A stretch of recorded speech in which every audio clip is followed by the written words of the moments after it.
I'm excited to be here. I actually came like a lot of keynote speakers. I think we show up and then we leave, and so I actually came in yesterday to sit in on some of the sessions and learn more. I'm somewhat familiar because I live, for those who don't know me, I live in the social impact space. So I live in the B Corp world, specifically kind of, are there any B Corps, by the way, in the building? Oh, wow, more than I expected. All right.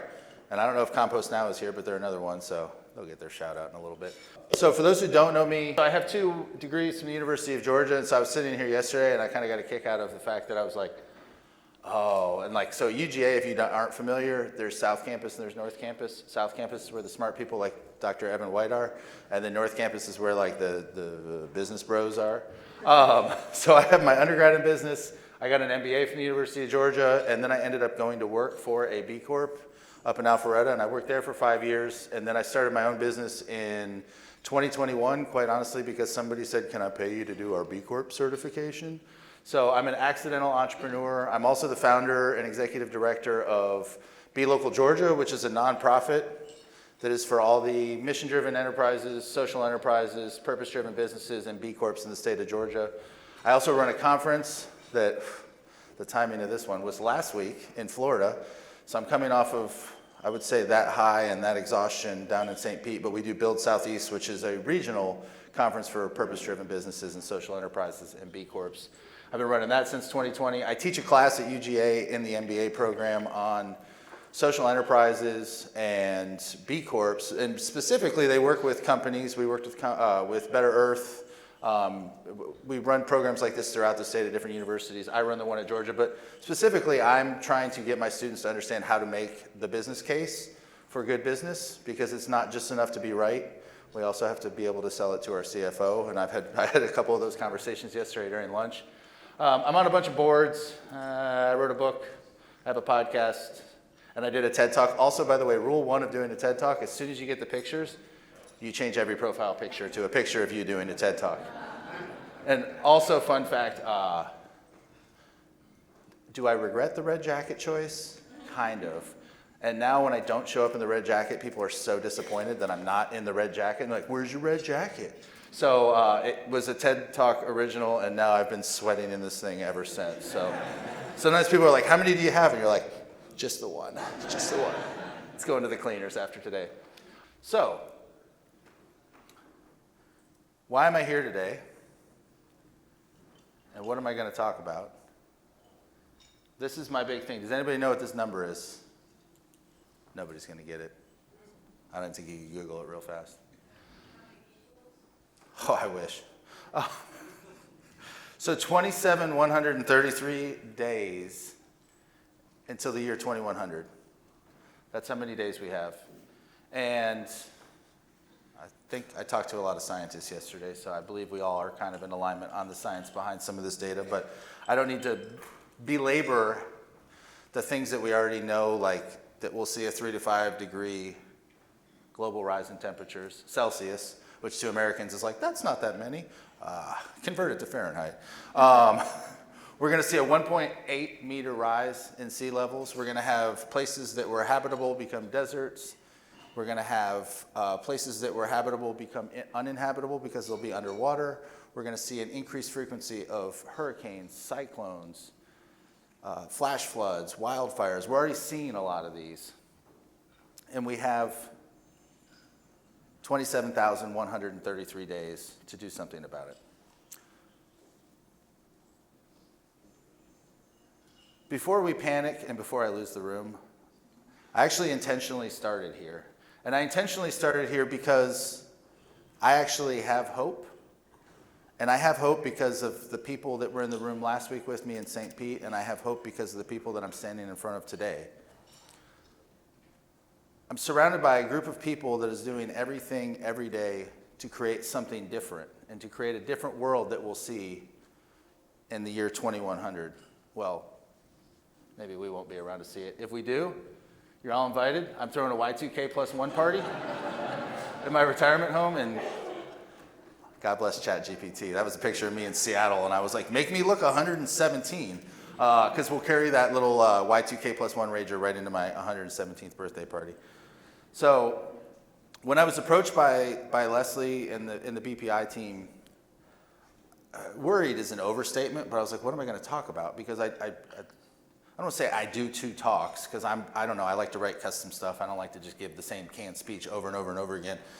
But my first talk is the one I did at TEDx Folsom, which, by the way, very disappointing for Johnny Cash fans. I was like, is it going to be at the prison? It wasn't. It was at a convention center. But the first one I do is reimagining capitalism. So my talk was reimagining capitalism through purpose, with purpose, and on purpose. And I love pressing social enterprise founders, leaders, everyday consumers, employees, students, to use the system to rebuild the system by building better businesses and by telling our stories to differentiate our brands. And I love helping people build the business case for good business. It's what I teach. My other talk is focused more on younger crowds. And it's more motivational and optimistic, persuasive talk in hopes that they'll put down the gas can and the matches and stop trying to burn everything down. And instead, ask them to become a part of the change, to get involved, to seize the opportunity they have to reimagine the world, inch by inch, day by day, outcome by outcome, to get in the fight and stay in the fight. But everybody in this room is already doing both of these things.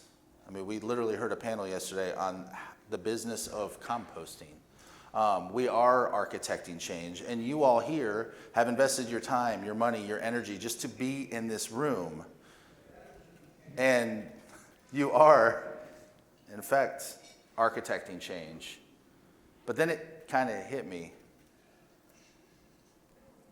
We all have to keep going. Last week at Build Southeast, the regional convening of B Corps, I heard from a lot of our businesses. And many of our businesses are struggling, big and small.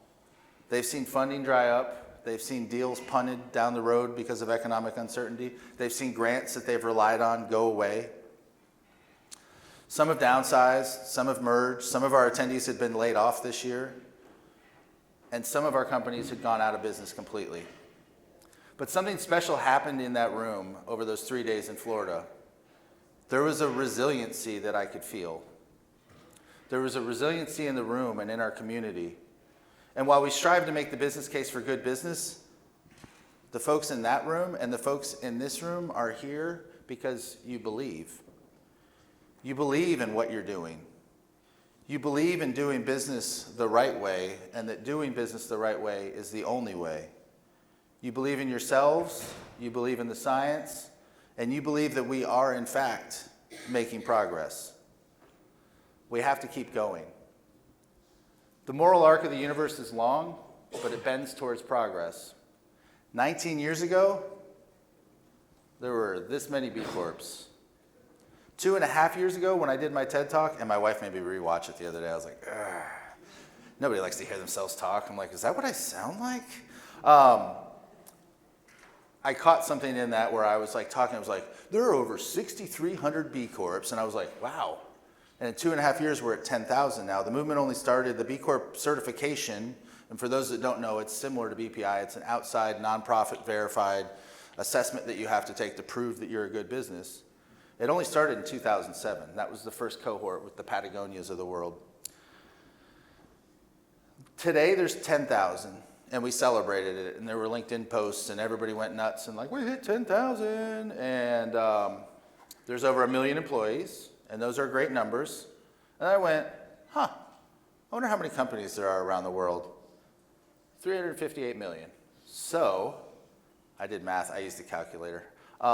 Nobody's doing this math. And I won't ask you, but venture to guess what percentage that is.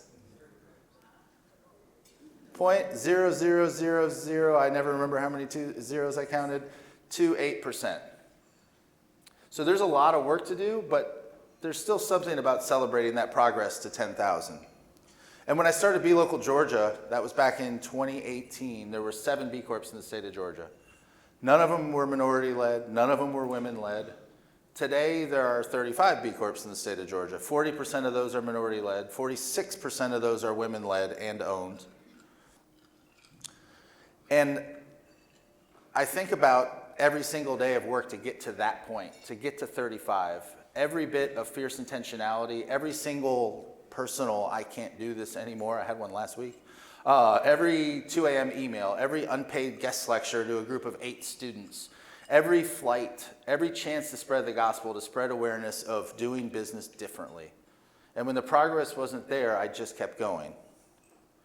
And I'm proud of that work. But if I pause, I see my work. And I saw my work in Florida last week. I see it in this room. I saw our collective work.